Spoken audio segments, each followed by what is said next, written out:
Welcome to the Stop Over Drinking and Start Living podcast, where high-achieving, goal-oriented rebel women come to learn how to live a vibrant and fulfilling life without requiring alcohol to get through it. No labels, no judgments, no saying you'll never drink again. Just real proven methods to help you stop rebelling against yourself with alcohol so you can drink less and do more. I'm your host, Angela Mascenik. Let's dig in.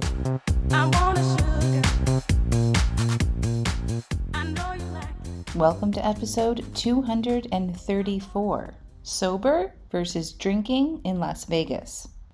Well, hello. I think this is the podcast y'all have been waiting for.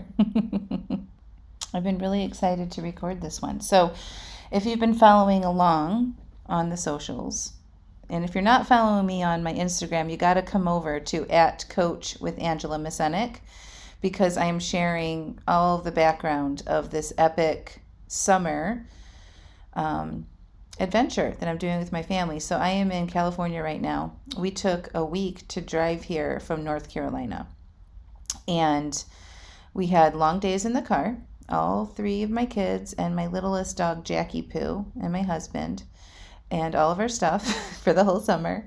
We drove, we left Chapel Hill at 4 a.m. and we took a week to get here, so we didn't do anything to report on the first 2 nights. Just getting in a lot of mileage, 12, 13-hour days in the car.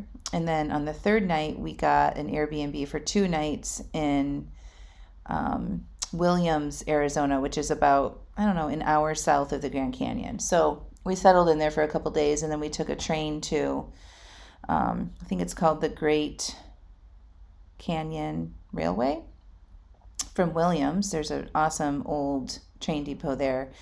And we took that train into the Grand Canyon, so the South Rim area.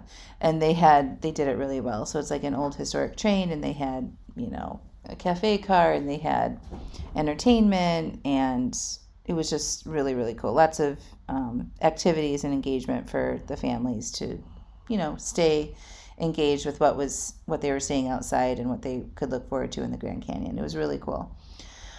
And then we drove to Vegas for 2 nights on the Strip.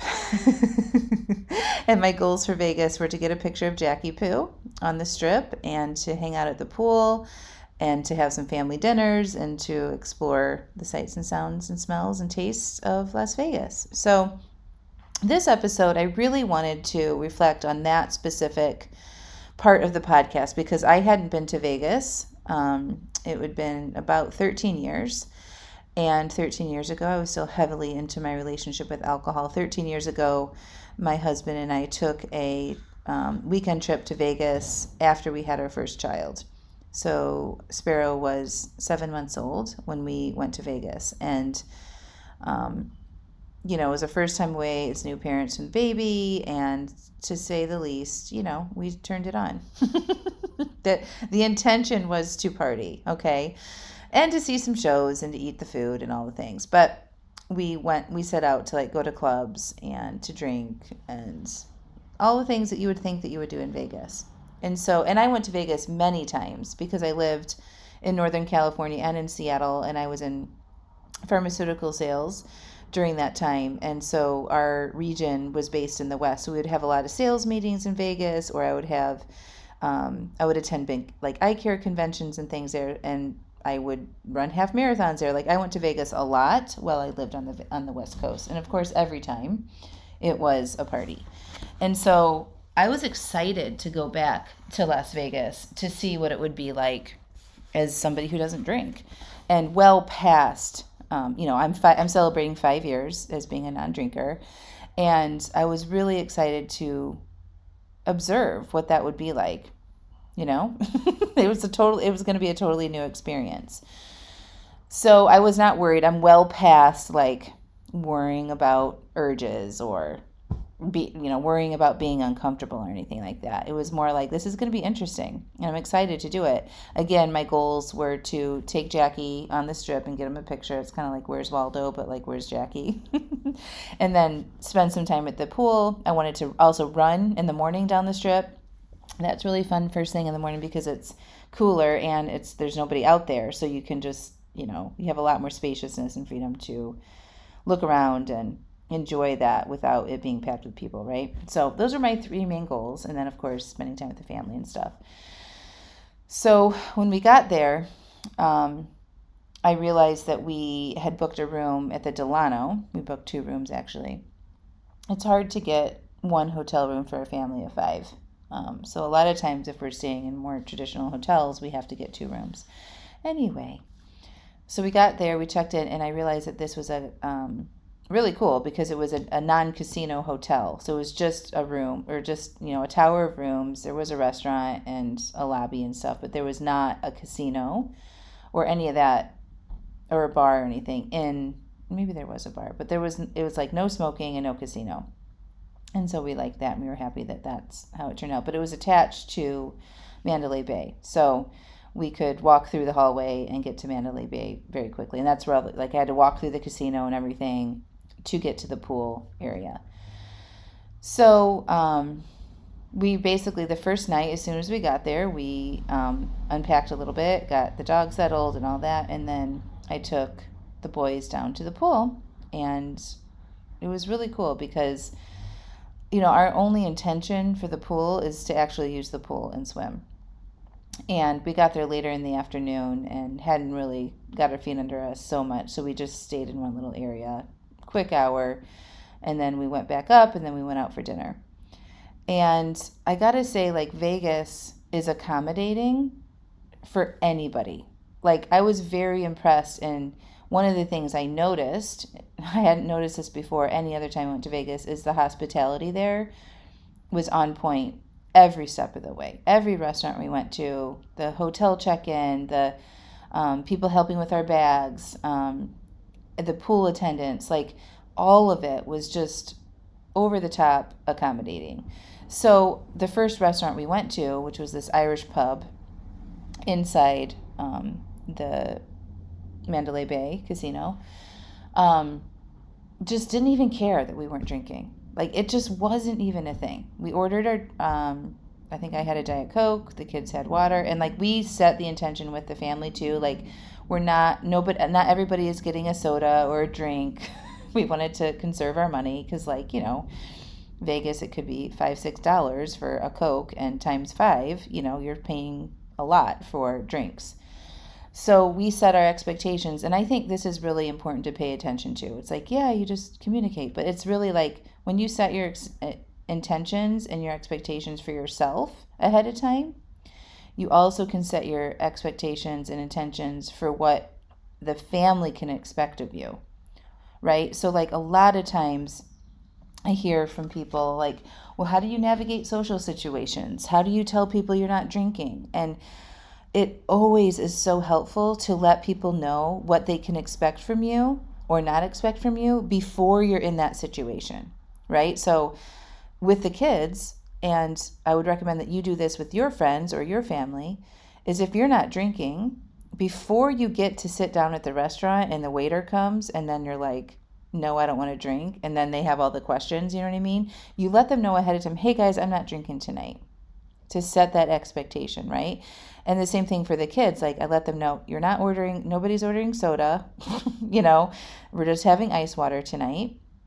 I let them know before we get to the restaurant so that when we're at the restaurant, there's no confusion, there's no whining, there's no disappointment, all of that, right? Because, like, the kids' reaction to that stuff is very similar sometimes to how adults react to you not drinking. If it's just kind of like the waiter comes around and you're like, oh, I'll have a sparkling water with lemon, and your friends are like, what? It's the same thing. This is something that I realized while I was there. It's like, set the expectations and your intentions before you're in the situation. Huge tip for everybody, especially as we're in this summertime holiday season, right? I'm recording this the day before July 4th. You want to set those expectations ahead of time. So that is very important for you guys to remember. And it just creates less confusion, less drama, less back and forth, right? When you do that. So that was one thing that worked really well for us. We also, not talking about drinking, but we brought a cooler in the car and we packed lunch sandwich making materials and all that stuff. Like we went to the store, got bread, peanut butter and jelly, ham, cheese, chips, apples, all that. And we had basic, I call them basic bitch lunches, basic B lunches. And so we did not want to do fast food. That is a way to set yourself up for success. Again, going back to intentionality, planning, setting expectations. So with the kids, it was like, hey guys, just so you know, we're not going to be stopping at fast food and going out to eat every meal on the road. We're going to be eating breakfast and lunch. And we also bought breakfast materials, bagels, cream cheese, yogurts, fruit. So, and we all were in agreement on that before we left. Not that they really had a choice. But my husband and I talked about that, set the expectation before we got in the car, and it was smooth sailing. We ate fast food twice. One day we ran out of bread, and I think the other day we ran out of like fruit or yogurt or something for breakfast. But the whole trip, the whole week, we only ate out twice at fast food. Like that is amazing. So those of you that struggle with not eating what you planned on vacation, you're going to be on the road, you don't know where you're going to stop. Everybody can pack a cooler if you're driving, right? All it does is just thinking a little bit creatively, like what do you want to experience? And you think about that before you go and you make those plans to follow through. Were there times when I would have rather had something like that wasn't, a ham and cheese? Probably, but honestly, I was really happy to eat those sandwiches. They tasted good. And I felt good. Like you're sitting in the car all day and I didn't feel gross after eating a bunch of fast food, and it saved us a lot of money. So getting back to Vegas, our first night there, we had Irish pub dinner, walked around, went shopping and stuff like that, and then came home. And then the next morning, my husband and I, so we had to get 2 rooms. So my husband and I were not in the same room. So we both wake up early. He texts at like 5:15. I'm awake, and he's like, "I'm watching the sunrise." I'm like, "Me too." And so he came down into my room, and we, finished watching the sunrise together. Had some coffee, and then took Jackie Poo out on the strip while the kids were still sleeping. And it was absolutely amazing. Got some pictures, and that was really, really cool for me to see because I had never seen the sunrise in Vegas because literally every other time, I was out probably till 2 or 3 in the morning drinking. The only time I didn't stay out that late partying like that is when I ran a half marathon. This was when I was like 30, so 15 years ago. I intentionally only had a glass of wine or 2 glasses of wine or something early with dinner, and then tried to make myself go to bed because we had to wake up really early. But that was the only time I didn't party on in Las Vegas. So to wake up and to feel good and to watch a beautiful sunrise over the desert and see the strip in the background, I know it doesn't mean much for people who don't do this, right? So it may not sound like that's a big deal, but it's a huge deal. And I just need to acknowledge that for myself and to share that the experience that I had in Las Vegas was night and day difference, and I think 1,000 times better. I appreciated every moment. I got to enjoy different aspects of Vegas versus the cocktails and the focus on food. So in the past when I would go to Vegas, I would spend a lot of time researching the hottest celebrity chef restaurants, and I would make reservations there, and the whole thing was focused around food and drinks. And I didn't do any of that. I didn't care. I wanted to eat some good food. I wanted to take the kids to some interesting places, but there's so much that really I just looked at what restaurants were available in our resort, in our casino, and we made some choices, and everything was great. So the focus wasn't on that stuff. It was more about the experiences that we wanted to have. So sunrises, I saw the sunrise 3 mornings in a row, from my hotel. I went to the pool 3 times, ran the strip one morning by myself, took Jackie on the strip one morning with Pete. I took my kids shopping. We had some nice meals. It was just a very delightful experience. And so that was pretty much the first day. Was we saw the sunrise, took Jackie down to the strip. I went to the pool, and then we took the kids out for just exploring some other casinos. We took them to New York, and another one I can't think of the name of it. Just to kind of walk around. And then we were walking through one of this casino. Oh, it was the Excalibur. And that one's a little bit older, and I just like it smelled more of cigarette smoke, and I was just like, I don't really need to like walk through here anymore. But there was an arcade inside that casino, and the kids were like, arcade, arcade. And then I look over, and there was a like a instant massage area where you could get like kind of like what you would see at an airport. You know, you could like sit in a chair and get like a shoulder and back massage. And they also did foot reflexology. And my feet were aching because I'd already like been walking on the strip that morning, bouncing around at the pool, all that kind of stuff. And so I'm like, okay, we're going to divide and conquer real quick. 20 minutes, 25 minutes, meet back here. You take the kids to the arcade. I'm going to get this reflexology foot massage. So that's what we did. And let me just tell you, it was everything. And I'm kind of obsessed right now about getting foot massages. I've recently found this place in my town that does foot reflexology, and you go for 20-25 minutes, and it's like $30, and it's almost as good as getting a full body massage. Like, it's so awesome. And for as much as I'm on my feet running and hiking, and I'm lifting weights and stuff like that too, like at the end of the day my feet and legs ache. So I got that, and it was everything, and it was not expensive. And it just revived me, and I'm like, I'm getting a foot massage in the middle of a casino in Vegas and loving every second of it. And it's like I wanted to broadcast from like one of those airplanes that sends messages down the strip, and you can like see it overhead, like, spend your money getting a foot massage instead of at the bar. Like, there's just way, for me now, I see so much more value in that and how I spend my time and my money. It's good for me. It's so pleasurable. It feels so good, and there's no negative side effects. And the results of that last throughout the day, right?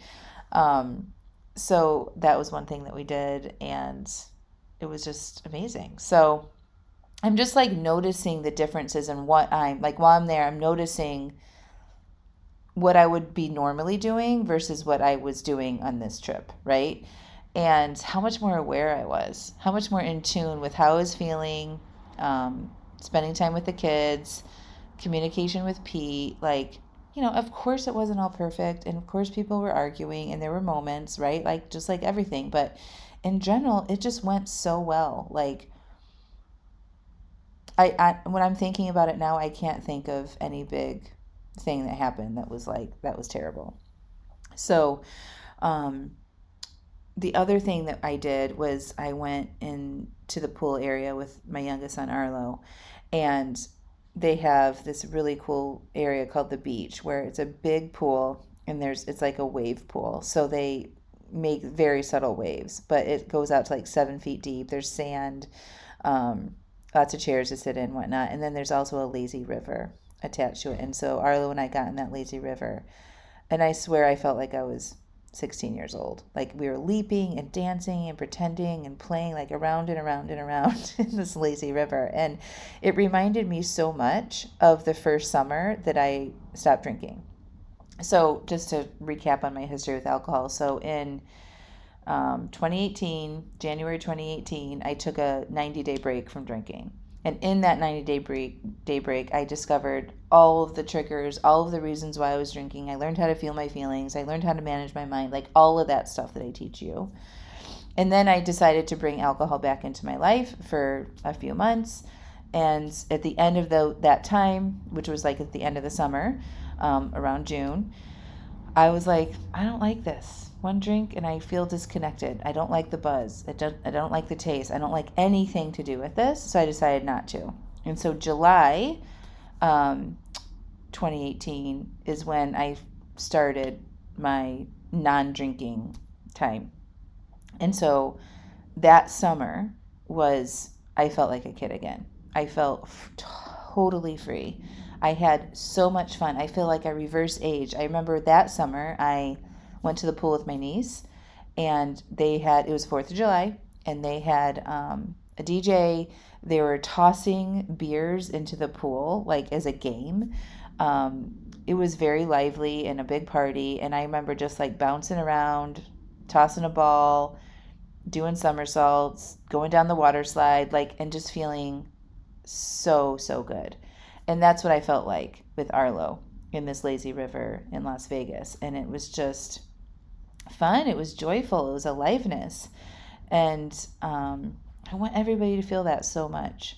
Like you can feel that way no matter what situation you're in if you choose to say yes to it, right? So that was remarkable to feel that way with him. And I promise you, if I had been drinking, I would have been in a chair, annoyed probably that the kids were wanting my attention or something like that, and would not have, gotten myself into that lazy river and act like, a child. So I'm just so thankful that I say yes to those opportunities, and I know how to have fun without drinking. And I gave myself that gift of doing that 5 years ago. So that was a remarkable moment or moments in Las Vegas. And then there wasn't really much else. We had another final dinner, and then I went for one run the morning that we left, and had one final dip in the pool, and it was really, really cool. I did one of my favorite things is ordering a virgin pina colada, like if I'm in some sort of tropical area, so like on the beach or at a resort or something like that. So I ordered, it was only like 8:30 in the morning, the pool just opened. I ordered a virgin pina colada by myself, and getting one last 30-minute chunk at the pool before we had to leave and drive to California. And I decided to do a little Facebook Live, and you can actually go see that if you want, on my @Coach with Angela Mascenik Facebook page. But as I was doing that and just sharing how I was feeling and how thankful I was, and they were playing really good music, like the woman that I ordered from delivers me this virgin pina colada, and it was everything. So those are my reflections on Vegas versus drinking. If I had been drinking, I for sure would have been leaving the next morning with a hangover, angry, bloated, spent way too much money, way too much money. So even in Vegas, and we could spend money if we wanted to, but I like to keep my money for like more travel experiences instead of spending on food and alcohol now. Like I don't value that like I would value a vacation or an airplane ticket somewhere or something like that, right? So even in Vegas, we brought our cooler inside our hotel, and I had lunches and breakfasts covered. So we only ate out for dinner. And that was a really good strategy for us too. So I would have spent way too much money. I would have felt like shit. I would have not remembered everything, not gotten good sleep, and left puffy and tired, and like needing to like do something extreme, like do a juice fast or a diet or a cleanse or something when I left, because I had overindulged so much. And instead, what I felt like was I worked out, I ate well, I did all the things I wanted to do, I was fully present, and have absolutely no regrets, and remember this experience and want to help other people, other women, have that similar experience of being in a very heavy party central area and figuring out what to do to have fun, and actually having fun and having a memorable experience. I will absolutely go back, and I absolutely support being sober in Vegas. They had mocktails on the menu, like every place we go. It was great. You could get alcohol or non-alcohol, like any place you went. It really was not a place where there was a lot of pressure to do something or to drink, in my experience. And we didn't gamble or anything either. So I didn't have that experience of like sitting at a table or at a slot machine or anything like that, and people coming up and offering us drinks. But, when you're walking through the casino, there's bars, and there's, like little frozen drink stands that you could, get hurricanes and things like that at. We went to restaurants, and never, ever was there any pressure to drink or felt like we were outsiders at all. So I loved that about the experience too. And I know that that's not the case at every place that you go on vacation like that, but I did notice that it was a non-issue at all when I was in Las Vegas. So highly, highly recommend that you all try going on vacation and not drinking. You can have so much fun. I'm doing this whole trip, obviously sober, as a non-drinker, and sharing all the things. And even on my Instagram, I did a series of videos of what do you do if you don't drink? And like showing you just regular everyday life of what that looks like. When we are drinkers and we are over drinkers, we focus on our lives and how we incorporate that drinking so much that when we try to take a break or we want to change our relationship with alcohol, it's really hard to imagine what that looks like. So I am here showing that to you. I want to show you that it doesn't have to be hard, that it actually can be easy. And people don't worry about this as much as you think that they do. It's not hard to go to Las Vegas and not drink. And I know that I'm saying that 5 years in, so I know that that is not the same for some of you that are just starting out here and that can feel very hard. But you can get there. And if you want my help, I would love to help you. I'd love to do this with you. So if you want to join my monthly membership right now, you can. I will put the link in the show notes. It's Angela Mascenik /AliveAF. We are all doing Dry July right now inside the group. Or I'm sorry, we're not all doing it. We and Coach Steph are supporting people who are doing Dry July, and we're doing daily support inside of our private group. And we have a workshop this month and our coaching call this month. If you don't want to do Dry July, you don't have to, but it is a good way to engage with changing your relationship with alcohol. And then also, I want to invite you to come with me to Mexico and do a sober trip. I have 5 spots left for women to join me in Mexico in December at an all-inclusive, luxury, adults-only resort.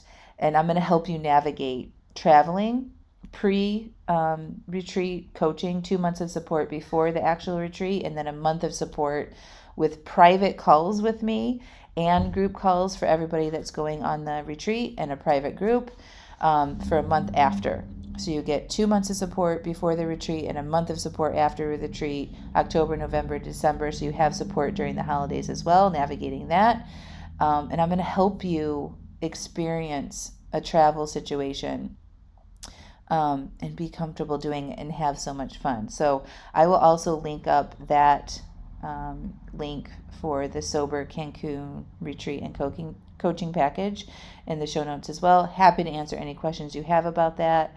But that is going to be really, really fun. If you are somebody that travels and you like going to destinations like Vegas or Cancun, or, where there is a lot of traditional alcohol things flowing, then you might like this retreat. I do. I like going to those places. I also like going to the mountains. I also like going on, more private type, retreats where there's not a lot of people. I like doing everything.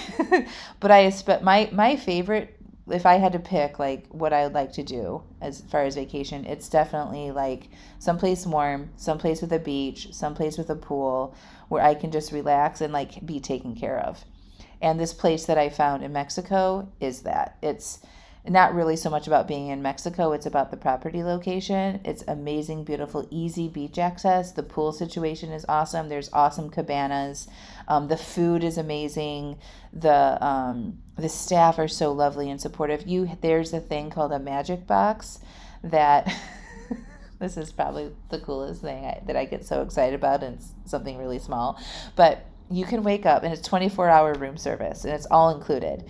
So you could, like me, I wake up so early in the morning, and I can roll over, pick up the phone next to my bed, and be like, can I please have my coffee service delivered to my magic box? Thank you. And then in 15 minutes, I can just lay there. I hear them putting a coffee service into this box. They don't come into the room. They open up this little secret door on the outside of the room. They put your coffee service inside. They shut the door, and then I go over and I open the door from the inside of the room, and I have my coffee. Isn't that so fun? So I want to do that with you. I want you to experience those little delights and service and being taken care of and held, and a safe space to explore your urges and your feelings around being in a vacation environment like that and not drinking. So if you want to come hang out with me, that's what we want to do together. It's going to be really, really fun. So happy to answer any questions you have about that too. All right, my friends, that's my reflection on sober versus drinking in Las Vegas, traveling with your family, planning ahead. Remember, it's about intention, communicating what you want to happen before you're actually in the moment.